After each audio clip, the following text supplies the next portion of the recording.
जीत की हवस नहीं, किसी पे कोई वश नहीं, क्या जिंदगी है ठोकरों पे मार दो। मौत अंत है नहीं तो मौत से भी क्यों डरे, ये जाके आसमान में दहाड़ दो। आरंभ है प्रचंड बोले मस्तकों के झुंड, आज जंग की घड़ी की तुम गुहार दो।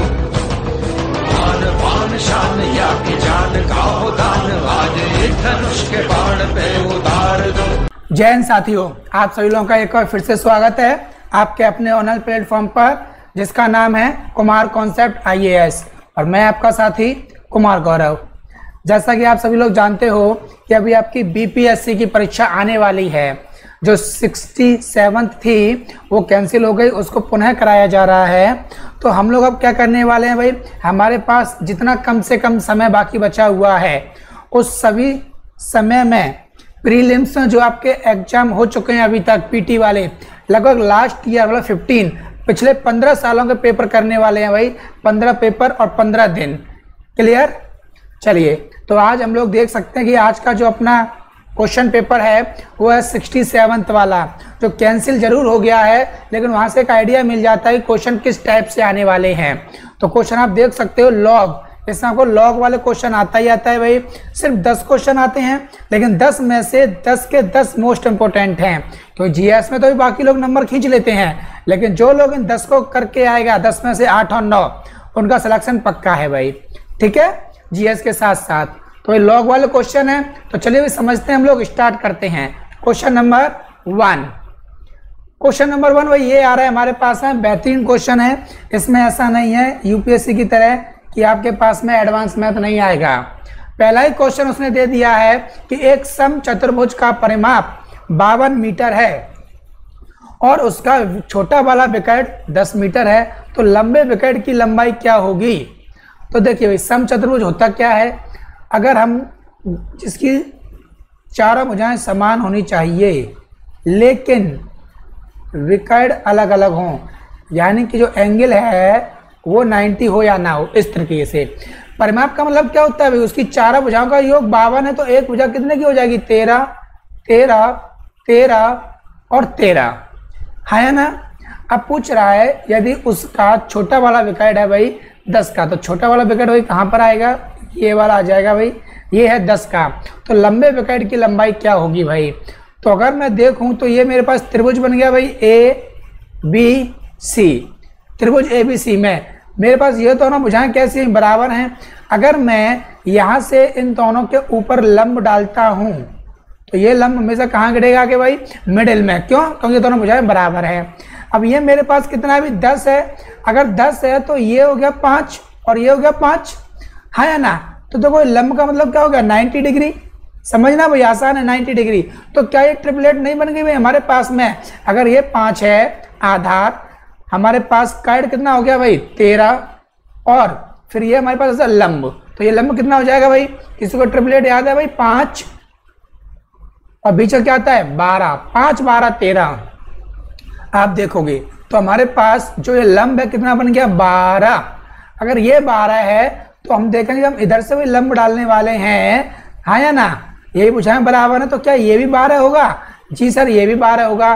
तो देखिए पूरा जो विकर्ण है हमारे पास में, यहाँ से लेकर के यहाँ तक कितने का हो जाएगा, 12 और 12, 12 प्लस 12 24 का हो जाएगा। तो क्या कहीं हमें ऑप्शन में दिया जा रहा है 24। हाँ जी सर, डी ऑप्शन में दिया जा रहा है 24 metre. Very good. Next, 100 metre की दौड़ में ए 8 किलोमीटर प्रति घंटे की चाल से दौड़ता है। यदि ए B से 4 मीटर की शुरुआत देता है और फिर उसे 15 सेकंड से हरा देता है, तो B की गति क्या है। अच्छा सवाल है भाई। ये क्वेश्चन हम लोगों ने अपने क्लास में किया हुआ है भाई। ये कोई ट्रैक है हमारे पास, ए दौड़ना शुरू करता है, ए की स्पीड है 8 किलोमीटर, ठीक है, प्रति घंटा है। अब क्या कर रहा है वो कह रहा है बी से कह रहा है बेटा तुम 4 मीटर आगे निकल जाओ। तो ये हो गया भाई 4 मीटर, ठीक है, ये हो गया 4 मीटर आगे यहाँ से। उसके बाद 15 सेकंड से हरा भी रहा है, मतलब बी यहाँ कहीं पहुंच पाया, ये यहाँ पर आ गया, और ये हमारे पास कितना 15 सेकंड, और टोटल कितना गिवन है भाई हमें 100 मीटर। तो बता सकते हो भाई ए 15 सेकंड पहले पहुंच गया, तो ए 15 सेकंड में कितनी दूरी चलेगा भाई? ए चलता कितना है सर? ए चलता है 1 घंटे का मतलब है 3600 सेकंड में 8 किलोमीटर का मतलब हो गया 8000 मीटर। तो 1 सेकंड में चलेगा 8000 बट्टे 3600, 00 से 00 काट लिया, 4 से काट दिया 20 बार, 4 से काट दिया 9 बार। तो 15 सेकंड में कितना चलना चाहिए भाई? 20 गुणा 9 बट्टे 15। तो भाई किससे काटो? 3 से 5 बार और 3 बार, तो कितना हो गया ये? 100 बट्टे 3, यानी कि मैं कह सकता हूँ 33 सही 1 बट्टे 3 इतने मीटर चला है। तो आ जाओ भाई यहाँ 33 सही 1 बट्टे 3 मीटर ये चला है और 4 मीटर ये इधर है या ना। अब देखिए जब ये बंदा यहाँ से रेस लगाना शुरू करता है, मान लो सुबह 5 बज रहे हैं और ये बंदा यहाँ से शुरू करता है, यहाँ भी 5 बज रहे हैं, ठीक है। जब ये यहाँ पर आ जाएगा ए, उस समय बी यहाँ पर है, तो दोनों के द्वारा लिया गया समय बराबर होगा कि नहीं? हाँ जी सर, T1 बराबर T2। क्लियर? तो आप देख सकते हो भाई D1/S1 बराबर D2/S1 हो जाएगा। क्लियर? तो देखिए भाई D1/D2 बराबर, इधर से क्या हो जाएगा भाई हमारे पास में? अगर ये आ जाए D1/D2 तो उधर हो जाएगा भाई S1/S2। तो D क्या है? ए कितना चला है भाई? ए ने कवर किया 100 मीटर, लेकिन बी ने कितना कवर किया है भाई? 100 में से कितना कम कर दोगे भाई सर? 4 मीटर तो ये, और 33 सही 1 बट्टे 3 मीटर ये वाला।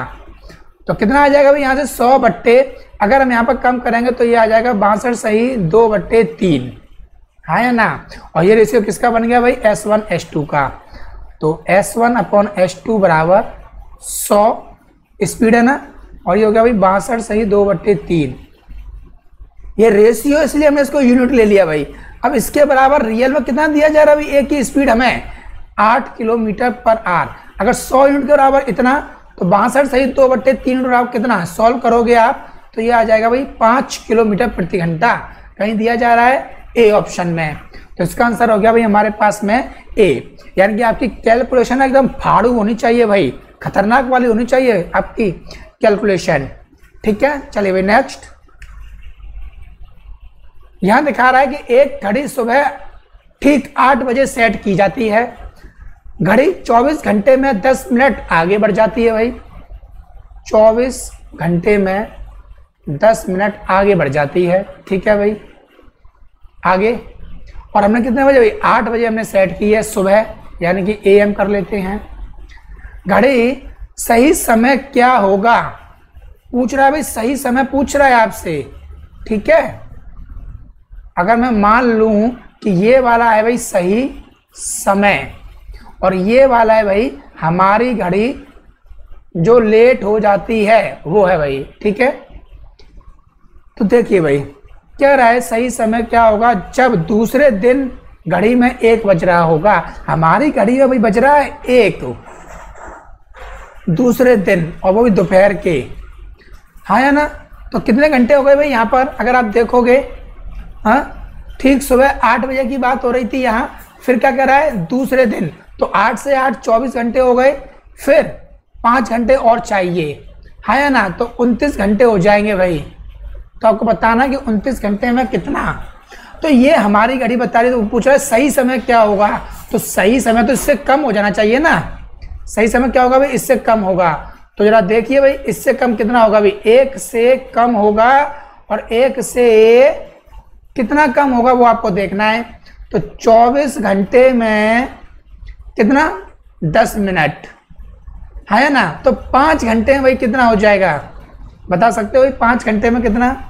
हाई सर, 1 घंटे बराबर हमारा आ जाएगा 10/24 गुणा 5। अगर 5 घंटे लेना है तो 50/24 लगभग कितना आ रहा है? 2 आ रहा है लगभग, हाँ या ना।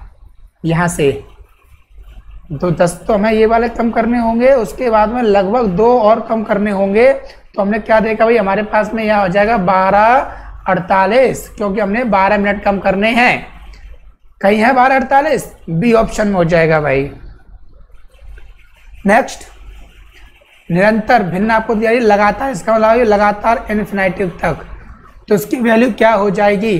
तो अगर मैं कह दूं x बराबर, मैंने मान लिया 2 - के 1 2 माइनस के 1 अपॉन 2 माइनस के 1 अपॉन और डेट डेट डैश इन्फिनिटिव। तो ये x का मान है, तो देखो भाई x बराबर ये 2 माइनस, क्या मैं इस पूरे को मान सकता हूँ भाई? इस पूरे को नहीं, इस पूरे को नहीं भाई, इस पूरे को नहीं मान सकते हैं हम। यहाँ से हमें क्या मानना होगा भाई? यहाँ से हम मान सकते हैं इस वाली वैल्यू को, अगर इन्फिनिटिव है तो। यही तो है, देखो 2 माइनस के 1 अपॉन, तो 1 अपॉन एक्स आ जाएगा भाई। इस पूरे की वैल्यू क्या है? x है। तो इसे सॉल्व करोगे आप तो क्या हो जाएगा भाई?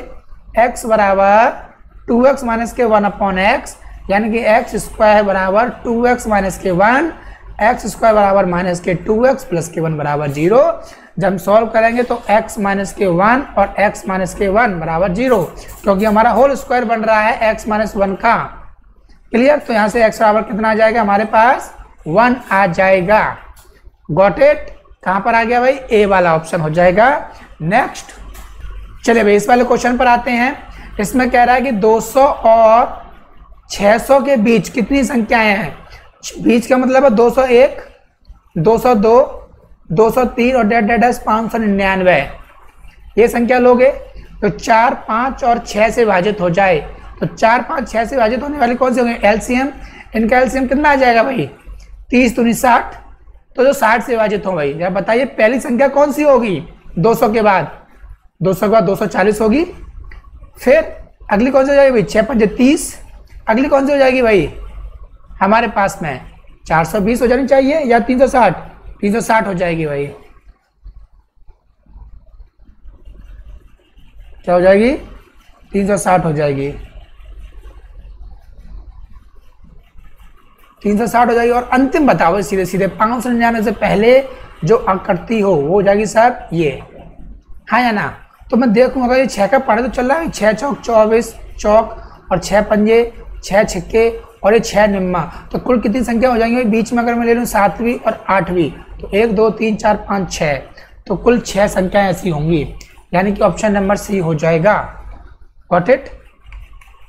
अगला, यदि n कोई धनपूर्ण संख्या है तो इसका मान हमेशा किससे विभाजित होगा? धनपूर्ण का मतलब होता है n बराबर 1 2 3 4 डेट डेट डैश इन्फिनिटिव। तो अगर मैं n बराबर 1 रखता हूँ भाई, 3 की पावर है तो यहाँ पर 1, माइनस 4 की पावर है तो यहाँ भी 1, तो इसका मान कितना आएगा भाई? 3 की पावर 4 और 4 की पावर 3, तो 3 की पावर 4 कितना होता है? 81, और 4 की पावर 3 कितना होता है? 4 का क्यूब 64, मैंने माइनस किया कितना आ जाएगा भाई? 17, यानी कि वो संख्या 17 से कटनी चाहिए। 17 है, आवाज वो किसी और से नहीं कटती है, तो 17 है भाई, तो हमारा आंसर हो जाएगा 17। 17 से हमारे साथ विभाजित होगी। नेक्स्ट, दो संख्याओं के वर्गों का बीच का अंतर इतना है, यानी कि एक्स स्क्वायर माइनस के वाई स्क्वायर बराबर 2 5 6 और 000 है। तो हम जानते हैं, क्या जानते हैं? ये हो गया एक कोष्टक में माइनस और एक में ये हो गया प्लस, बराबर हमें दिया जा रहा है इतना, लेकिन कह रहा है संख्याओं का योग। योग का मतलब है ये, तो x माइनस के y और यहाँ पर है 1000 बराबर इतना, तो क्या हो जाएगा भाई? 3 0 से आपने 3 0 काट दी, तो x माइनस वाई बराबर हमें मिल गया इतना। अब वो पूछ रहा है आपसे तो संख्याएं क्या होंगी, तो या तो आप यहाँ पर x प्लस के y बराबर लगाइए 1000 और वहां से आप x और y को सॉल्व कीजिए। अदरवाइज सोच लीजिए अंतर, दो संख्या दी जा रही है, किसका अंतर 256 है, तो अगर मैं अंतर लेता हूँ यहाँ पर, इनका अंतर लेता हूँ, 8 में से 2 गया 6, ये हासिल लगी 12 में से 7 गए 5 और ये 5 में से 3 गए 2, इनका अंतर आ रहा है, तो ये मेरा आंसर हो जाएगा। Got it? नेक्स्ट, ये आ गया भाई लॉग वाला क्वेश्चन, बेहतरीन क्वेश्चन है, ठीक है, बेहतरीन क्वेश्चन है। तो हमें इसके लिए समझना होगा सबसे पहले तो अगर लॉग ए है और इसका बेस भी ए हो जाए तो इसका मान कितना होता है भाई? 1 होता है। इस बात को कहीं आप याद रखना। अब देखिए अगर मैं यहाँ लिख दूं लॉग, और अगर कहीं हमारे पास लिखा हुआ है, एक और चीज समझ लेते हैं, लॉग ए लिखा हुआ है और यहाँ पर लिखा हुआ है भाई m की पावर n, तो ये कैसे लिखा जाएगा भाई? पावर है वो हमेशा आगे आ जाएगी और लॉग ए और यहाँ पर रह जाएगा m, ये दो चीजों का यहाँ यूज है भाई। तो क्या है, रूट में ये है और मेरे पास 32, मैं इसको कैसे ले सकता हूँ भाई? सर मैं इसको ले सकता हूँ लॉग रूट में 2 है और इसको लिख दिया भाई 2 की पावर 5, है या ना? तो अब क्या हो जाएगा? 5 आगे आ गए, अंदर क्या बचा भाई? लॉग बेस है √2 और यहाँ पर है 2। अगर मैं इसको नियम लगाना चाहूँ, रूट को क्या करना है भाई, बेस को समान करना है। तो समान करने के लिए आप सोचो 5 log बेस 2 है, क्या यहाँ पर √2 की पावर कुछ लग सकती है भाई, 2 लग सकती है या ना। तो पावर कहाँ जाती है, आगे। तो 5, एक और 2 आ गया भाई, अंदर क्या बचा हमारे पास, log बेस √2 और यहाँ पर भी √2। तो देखा भाई 5 दूनी 10 गुणा ये कितना हो जाएगा भाई, इस वाले रूल्स के बेस पर 1 हो जाएगा। तो आंसर आ गया 10, है या ना। उम्मीद है समझ में आ गया होगा। कौन सा ऑप्शन हो जाएगा, सी। नेक्स्ट है मेरे पास में 40 रुपए में, यानी कि बंदा क्या कर रहा है भाई, 40 रुपए में 45 नींबू बेच रहा है आर्टिकल, जिससे उसे 20% की हानि होती है। तो 80% उसे मिला होगा भाई, ये SP1 हो गया। लेन देन में 20% का लाभ चाहिए बंदे को, लाभ चाहिए तो पूछ रहा है, तो बताओ कि 24 रुपए में कितने बेचेगा। तो हमें अगर लाभ चाहिए यानी कि 120 हो गया भाई यहाँ पर, ठीक है। तो ऐसे में क्या है, वो कह रहा है 24 रुपए में कितना। आप ये मत मानो, आप इसको ना छोड़ दो अभी। आप ये देखो पहले आप कितने बेच रहे थे भाई, 40 से 45। तो सोचो मैं 40 रुपए में ही कितना बेचूं कि मुझे लाभ हो जाए। अगर आप पहले बेच रहे थे 45, ठीक है। अब देखो भाई यहाँ पर अगर मैं परसेंटेज की बात करूं तो 40 रुपए के बराबर कितना परसेंट हो जाएगा भाई, 80। 40 रुपए के बराबर 80। और यहाँ भी, यहाँ तो भी नहीं कह सकते क्योंकि यहाँ ये है, लेकिन आर्टिकल में उल्टा हो जाता है भाई, इसके बराबर ये और इसके बराबर ये।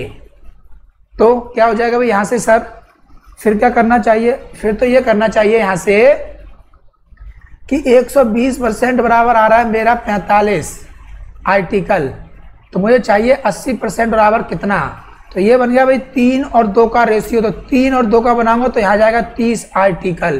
तो 40 रुपए में भाई 30 बेचना है मुझे। अगर 40 में 3 बेचना है तो 4 रुपए में 3 बेचूंगा। पूछ रहा है 24 रुपए में, तो 6 गुना कर दो भाई। तो 6 तिया 18 आ जाएगा। कितना आ जाएगा भाई, 18 आर्टिकल। तो 18 आर्टिकल को आपको यहां पर बेचना होगा। समझ में आ गया कि नहीं। आंसर है कहीं ये रहा सर। नेक्स्ट यहां पर आपको दिया जा रहा है कि 110 मीटर लंबी ट्रेन है, यानी कि ट्रेन की लंबाई है मेरे पास में 110 मीटर और ट्रेन की जो स्पीड है भाई S1 वो है 58 किलोमीटर पर आवर। कितने समय में, टाइम आपसे पूछा जा रहा है कितने समय में वह एक राहगीर को, राहगीर है तो उसका मतलब उसकी डिस्टेंस 0, उसी दिशा में डायरेक्शन मुझे कैसी मिल गई भाई, सेम डायरेक्शन मिल गई। ये बहुत जरूरी है, डायरेक्शन 4 की स्पीड से जा रहा है बंदा, तो यहां से नेट स्पीड कितनी आ जाएगी, अगर सेम डायरेक्शन है तो माइनस हो जाता है सर, 54 हो जाएगी। और यहां से डिस्टेंस हमेशा ऐड होती है, तो डिस्टेंस कितना हो जाएगा 110। तो लगा दीजिए भाई DST, डिस्टेंस 110 है। स्पीड मुझे दी जा रही है किलोमीटर पर आवर में, मैं चेंज कर दूंगा मीटर पर सेकंड में। उसके लिए 5/18 से गुणा करना पड़ेगा और टाइम ज्ञात करना है भाई। कर लो, इससे कितने बार 18 तिया 54 और हो गया 15, 110/15 बराबर T। तो क्या जाना चाहिए भाई, T बराबर 15 का भाग दो, 15 सत्ते 105, बचे कितने 5/15, काट दो भाई 1/3। तो कितना आ गया भाई 7, सही 1/3। क्या कही है आंसर, हाँ जी सर ये रहा C हो जाएगा भाई। तो उम्मीद है भाई बढ़िया लगा होगा भाई आपको, ठीक है। तो हम लोग पिछले 15 सालों के पेपर को सॉल्व करने वाले हैं, जिसमें 10 क्वेश्चन आते हैं। ये आपको बहुत ही ज्यादा हेल्पफुल है, तो कोशिश कीजिए कि आप लगातार क्लास कर सको एवरी डे। क्लियर, चलिए आज के लिए इतना ही करते हैं भाई हम लोग। थैंक यू वेरी मच, आप सभी लोगों ने वीडियो कंप्लीट देखा। कुमार कॉन्सेप्ट IAS को लाइक कीजिए, सब्सक्राइब कीजिए। क्लियर, कमेंट भी करते रहिए भाई, जिससे हमें पता चले कि हाँ आप में से कुछ लोगों को तो हेल्प मिल रही है। और आप सभी लोगों को बता दें कुमार कॉन्सेप्ट IAS में जो मेरे साथी फ्रेंड दोस्त 30+ एज हो चुकी है, उन्हें CSET में दिक्कत आ रही है, तो उनके लिए कुमार कॉन्सेप्ट में CSET फ्री ऑफ कॉस्ट है, ठीक है। तो आप आ सकते हैं भाई। चलिए आज के लिए इतना ही करते हैं। जय हिंद, जय भारत।